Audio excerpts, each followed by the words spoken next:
ओम श्री गणेशाय नमः। श्री गुरुभ्यो नमः। ईशानादिपदं शिवैकपलकं रत्नासनं ते शुभं पाद्यं कुङ्कुमचन्दनादिभरितैः अर्घ्यं सरत्नाक्षितैः शुद्धैयाचमनीयकं तव जलैः भक्त्या मया कल्पितं कारुण्यामृतवारिदे तदखिलं सन्तुष्टये कल्पताम्।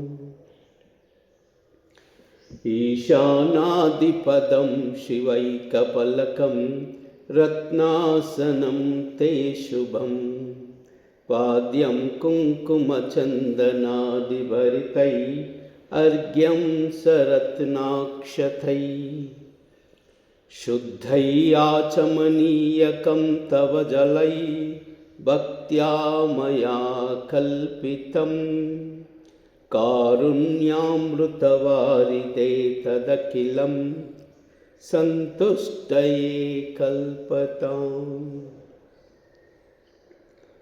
ईशानादिपदं शिवैकपलकं रत्नासनं ते शुभं पाद्यं कुङ्कुमचन्दनादिभरितैः अर्घ्यं सरत्नाक्षतैः शुद्धैयाचमनीयकं तव जलैः भक्त्या मया कल्पितं कारुण्यामृतवारिदे तदखिलं सन्तुष्टये कल्पताम्। ॐ कैलाह्री असकालाह्री